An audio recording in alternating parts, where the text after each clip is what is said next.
इसी कंसेप्ट को, कॉन्स्टिट्यूशन को अब हम एक एग्जाम्पल के जरिए समझेंगे। एक क्लासरूम है, उस क्लास में the children were in a relaxed mood when the teacher walked in. सभी चिल्ड्रन जब वो रिलैक्स्ड मूड में बैठे हुए हैं, जब टीचर वापस आती है क्लास में, they were not in a mood for serious study. वो जो स्टूडेंट्स होते हैं वो बिल्कुल सीरियस स्टडी के मूड में नहीं होते हैं। So it was decided that they could either have a quiz और एन एक्टिविटी।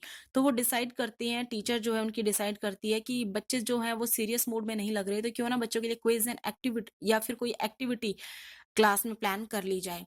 तो जब ये एक्टिविटी प्लान की जाती है, क्लास में रिसोर्सेज अवेलेबल नहीं होते, तो such as lack of resources for the activity, the girls were not in favour of the activity as it was uninteresting. जब क्लास में रिसोर्सेज अवेलेबल नहीं होते, जो तो गर्ल्स जो होती हैं वो बिल्कुल ही इस फेवर में नहीं होती एक्टिविटी के, क्योंकि उनको वो एक्टिविटी बहुत ही अनइंटरेस्टिंग लगती है। So they decided to have the quiz. तो वो डिसाइड करती हैं कि एक्टिविटी की बजाय क्यों ना हम लोग क्विज ही कर ले। But again there was a problem to choose a topic for the quiz. लेकिन एक और प्रॉब्लम भी आती है कि उन लोगों को जो टॉपिक है वो चूज करना है क्विज के लिए।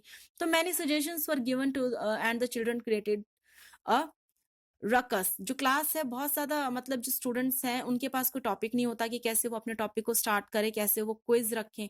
तो बहुत ज्यादा सजेशंस दिए जाते हैं। लास्ट में देखते हैं टीचर जो क्लास है वो बिल्कुल ही हौच पौच हो जाती है। Finally the teacher decided to lay down certain rules for the quiz and also defined the topics. तभी जो टीचर है वो डिसाइड करती है, कुछ रूल्स एंड रेगुलेशंस बना देती है क्विज के लिए, और फिर वो स्टूडेंट्स को टॉपिक डिफाइन करती है। Ranking from science and sports to general knowledge and arts. वो साइंस से शुरू करती है, फिर वो स्पोर्ट्स और फिर जनरल नॉलेज के क्वेश्चंस और फिर आर्ट्स के क्वेश्चंस स्टूडेंट्स से पूछती है, और सभी स्टूडेंट्स को एनकरेज करती है कि सभी स्टूडेंट्स इसमें एक्टिवली पार्टिसिपेट करें। After the board rules were laid, the quiz session became fun and children enjoyed it immensely.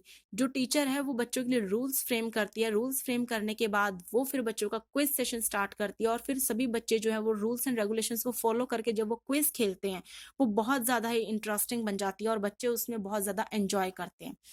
इसी एग्जाम्पल के बेसिस पर अब हम अपने कॉन्स्टिट्यूशन को समझेंगे। जब तक हमारे पास कोई रिसोर्सेज नहीं होंगे, हमारे पास कॉन्स्टिट्यूशन जो है वो हमें रिसोर्सेज प्रोवाइड करता है, हमें इंस्ट्रक्शंस देता है। जब तक हमारे पास कोई इंस्ट्रक्शंस नहीं होंगे तब तक हम अपना वर्क कभी भी इंटरेस्टिंग वे में कर ही नहीं पाएंगे। उसी तरह से एक देश को भी चलाने के लिए कुछ ना कुछ नियमों की जरूरत होती है, और वो नियम हमें कहाँ से मिलते हैं? कॉन्स्टिट्यूशन से मिलते हैं। जो कॉन्स्टिट्यूशन है वो हमें बेसिक रूल्स एंड रेगुलेशंस बताता है, हमें हमारे राइट्स के बारे में अवेयर करता है, हमें हमारी ड्यूटीज के बारे में बताता है, जिसकी वजह से हमारा जो देश है वो बहुत ही एंजॉयबली, मतलब बहुत फन और एंजॉय के साथ इफेक्टिवली वर्क करता है, और फिर कंट्री जो है वो प्रोग्रेसिव बनना शुरू हो जाती है। अब हम बात करेंगे हमारे कॉन्स्टिट्यूशन के एक और एस्पेक्ट के बारे में। Everyone knows that India is a democratic country, क्योंकि हमारे कॉन्स्टिट्यूशन में ये बताया गया है कि हमारा जो देश है वो एक डेमोक्रेटिक कंट्री है। यहाँ पर हम इलेक्शंस के जरिए अपने लीडर को चूज करते हैं, और लीडर को चूज करने के बाद जिस पार्टी को सबसे ज्यादा वोट मिलती है वही पार्टी का लीडर जो है वो हमारा चीफ मिनिस्टर, प्राइम मिनिस्टर बनता है। तो यहाँ पर हमें अपने लीडर को सेलेक्ट करने की, चूज करने की कंप्लीटली फ्रीडम होती है। इसलिए इंडिया को डेमोक्रेटिक कंट्री कहा जाता है। लेकिन हमारे देश के अलावा बाकी कुछ देश ऐसे भी हैं जहां पर डेमोक्रेसी नहीं है। वहां पर जो पॉलिटिकल सिस्टम है वो या तो मोनार्ची है या डिक्टेटरशिप के अंडर आता है। अब हम यहाँ पर बात करेंगे साउथ अफ्रीका के बारे में, कि जो साउथ अफ्रीका का जो कॉन्स्टिट्यूशन है वो कैसे बना था। इंडियन कॉन्स्टिट्यूशन के बारे में तो हम लोग इसमें आगे और डिस्कस करेंगे, लेकिन कॉन्स्टिट्यूशन की जो शुरुआत है वो कैसे हुई थी। जो साउथ अफ्रीका है वो एक ऐसी कंट्री थी जहां पर पहले व्हाइट्स यानी यूरोपियन एंड डच पीपल ने आकर वहां पर रूल किया था।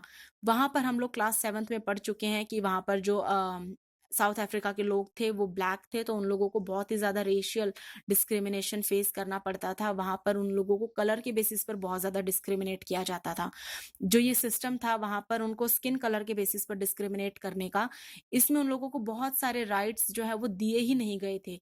उन लोगों को ना तो ट्रेन्स में, बसेस में, लाइब्रेरी, सिनेमा हॉल्स, कॉलेजेस में जाने की परमिशन थी, इवन पब्लिक टॉयलेट्स या स्विमिंग पूल्स भी उनको यूज करने की परमिशन नहीं थी। तो 1950 में एक स्ट्रगल होता है, जिस स्ट्रगल को अपार्थीड मूवमेंट के नाम से चलाया जाता है। उस स्ट्रगल में जो हमारे ये अफ्रीकन्स होते हैं जो उस देश के, तो अफ्रीकन्स जो हैं वो इस चीज़ को ज़्यादा नहीं सह पाते कि उन लोगों के साथ इतना डिस्क्रिमिनेशन किया जाए। तो वहाँ पर जो ब्लैक कलर्ड पीपल होते हैं वो इस ऑप्रेसिव सिस्टम के खिलाफ खड़े हो जाते हैं और finally after long years of struggle on 26 April 1994 the government practising apartheid came to an end and paved the way for the formation of multiracial democratic government. After brainstorming for 2 years, they came up with a constitution which gave extensive rights to its citizens and excluded none. A compromise was reached and both the black and the white parties agreed on same basic rules for to govern the country. तो इसी तरह से वहां पर जो ये racial discrimination चल रहा था, इस डिस्क्रिमिनेशन को वहां पर खत्म किया गया और उसके बाद उन्होंने अपना एक ऐसा कॉन्स्टिट्यूशन फ्रेम किया जिस कॉन्स्टिट्यूशन में उन लोगों को भी, जो ब्लैक्स थे उनको भी व्हाइट्स के कंपैरिजन में इक्वल राइट्स दिए गए ताकि उन लोगों के साथ डिस्क्रिमिनेशन ना हो. In a democracy, the constitution plays a very important role in laying down guidelines that governs decision making within the country. जो constitution है हमारे देश में, आपको पता है India is a democratic country, जो हमारा देश है वो एक डेमोक्रेटिक कंट्री है. यहाँ पर जो कॉन्स्टिट्यूशन है वो बहुत इंपॉर्टेंट रोल प्ले करता है हमारे देश में, डिसीजन मेकिंग में हेल्प करता है, प्लस हमें गाइडलाइंस और इंस्ट्रक्शंस प्रोवाइड करता है. जो कॉन्स्टिट्यूशन है हमारे देश का, वो ना सिर्फ हमारे देश के लोगों को, बल्कि हमारे देश में कुछ माइनॉरिटीज भी हैं, कुछ ऐसे अल्पसंख्यक लोग भी हैं, क्योंकि हमारे देश में आपको पता है कि डिफरेंट डिफरेंट कास्ट भी हैं, डिफरेंट डिफरेंट रिलीजन्स हैं, लेकिन कुछ रिलीजन्स ऐसे भी हैं जो बहुत ही कम लोगों द्वारा फॉलो किए जाते हैं, बहुत ही कम लोग उनको फॉलो करते हैं. तो उन लोगों के राइट के बारे में भी सोचना हमारे कॉन्स्टिट्यूशन की एक बहुत बड़ी जिम्मेदारी बन जाती है.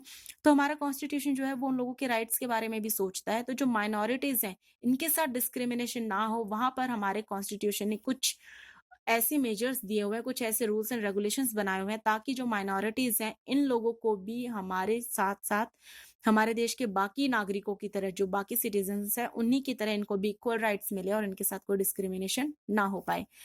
The constitution of any country also ensures that the majority does not dominate over the minorities. As decisions in a democracy are taken by the majority, it may happen that the majority or dominant group may try to enforce its own interest and exclude the minority from power sharing. The constitution ensures that the minorities do not face any discrimination and guarantees equal opportunity and rights to all citizens.